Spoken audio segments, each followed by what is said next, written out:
अभी हम लोग बहुत ही कम समय में दियारा क्षेत्र में सफलता प्राप्त करने वाले कोचिंग संस्थान ज्ञान ज्योति कोचिंग सेंटर में उपस्थित हैं। चलिए हम आपको मिलवाते हैं लक्ष्मण सर से। सर, इस साल का जो इंटर का रिजल्ट घोषित हुआ है बिहार बोर्ड के द्वारा, जी, आपके हिसाब से कैसा घोषित हुआ है? बहुत ही अच्छा घोषित। आपके जो कोचिंग में पढ़ने वाले छात्र हैं उनका रिजल्ट? मेरे कोचिंग के भी जो छात्र है जो नंबर लाया है इस दियारांचल क्षेत्र में उच्चतम अंक प्राप्त किया है। अगले साल भी आपके कोचिंग सेंटर में एनुअल फंक्शन हुआ था जी, तो शायद आप बोले थे कि इस साल का जो आने वाला है तो इसमें हम लोग टॉपर लिस्ट में हमारा लड़का होगा। हाँ देखिए, इसका मतलब ये बोलने का तात्पर्य ये था मुझे कि मैं यहीं से पढ़ा हूँ, यहाँ से पढ़ा रहा हूँ। पढ़ाते पढ़ाते तो मेरा रेगुलरली जो मैं पढ़ा रहा हूँ पढ़ाते हुए मुझे 13 साल हो गए। तो आपको मैं बता दूं कि मैं शुरू से जो देखते आ रहा हूँ दिन प्रतिदिन हमारे दियारांचल क्षेत्र का जो नंबर है वो बढ़ते हुए आ रहा है। 2022 में एक लड़की का टॉपर वेरिफिकेशन था, 23 में एक लड़का और एक लड़की का था।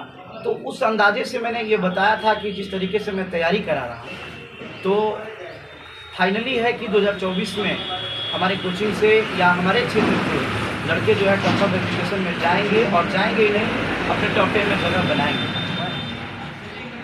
तो इस साल का भी एनुअल फंक्शन आप आने वाला है?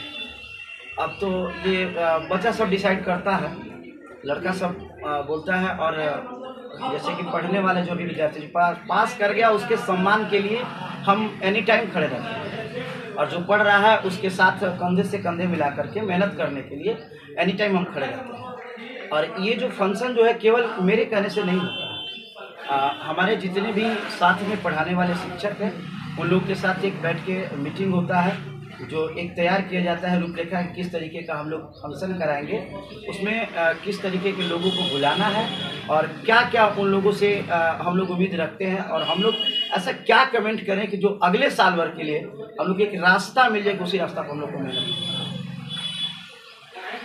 जैसे कि अभी मैंने पिछले बार ही अपने अनाउंस करके बताया था कि हमारे कोचिंग से टॉपर वेरिफिकेशन में लड़के आएंगे, वो आए।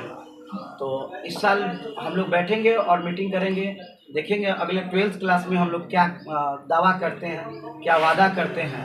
तो वो सारी बातें जो होती है केवल मेरे से नहीं होती है, जितने संस्था में पढ़ाने वाले शिक्षक होते हैं उनके साथ बैठ के बैठक होती है, वही लोग बताते हैं।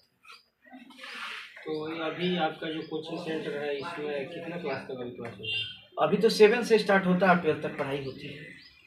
इसको मतलब आप 1 से भी स्टार्ट करने वाले हैं कि 7 से ही?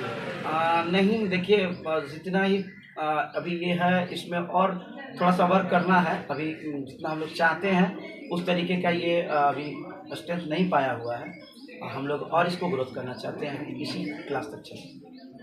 और जो आपके सहयोगी हैं उनके लिए आप क्या कहना चाहते हैं? अरे भाई, सहयोगी के लिए क्या कहूँ, सहयोगी के लिए तो सामने रिजल्ट दिख रहा है। अब इसमें अगर मैं बोलूं कि मेरे सहयोगी के लिए कोई हमसे पूछे तो अकेले तो मैं मैथ पढ़ाता हूं, तो सारे सब्जेक्ट में नंबर जो अच्छे आए हुए हैं मेरे सहयोगी के बदौलत आए हुए हैं। तो ये जो संस्था चलती है तो संस्था एक आदमी से नहीं चलती, इसमें जितने भी मेरे शिक्षक हैं मतलब हम लोग एक साथ जो बैठ के हमेशा सैटरडे को बैठ के बातें करते हैं कि एक वीक में करना क्या है, और बच्चों से भी बैठ के हम लोग बातें करते हैं कि कमियां आप लोग एक सप्ताह में क्या रहा। तो ये संस्था केवल हमारे से नहीं चलती है, हमारे स्टाफों से चलती है, हमारे भाई से चलती है, और जितने भी मेरे साथ पढ़ने वाले मेरे बच्चे हैं उन लोगों से पूछताछ करते हैं। आपके कोचिंग सेंटर में साप्ताहिक एग्जाम भी होता है? जी, साप्ताहिक एग्ज़ाम मेरे 2 तरीके से होते हैं। अभी तक तो मतलब कि हम लोग अक्टूबर तक साप्ताहिक एग्ज़ाम करते थे, जिसमें 2 फॉर्मेट में होता था, एक ऑब्जेक्टिव और एक सब्जेक्टिव होता था। लेकिन विदाई के समय 12th क्लास के बच्चों से मैंने पूछा था कि आप लोग कुछ ऐसा बताएं कि जो पीछे वाले जो आपके भाई हैं जो 11th से 12th में जाएंगे उनके लिए क्या बेहतर रहेगा। तो उन लोगों ने बताया कि सर जी, जो टेस्ट हम लोगों का ये आप अक्टूबर नवंबर से स्टार्ट कर रहे हैं, जो 100 नंबर का एक सेट हम लोग लेते हैं, जिस तरीके से बिहार बोर्ड लेता है, इसको आप अगस्त से स्टार्ट करवा दीजिए।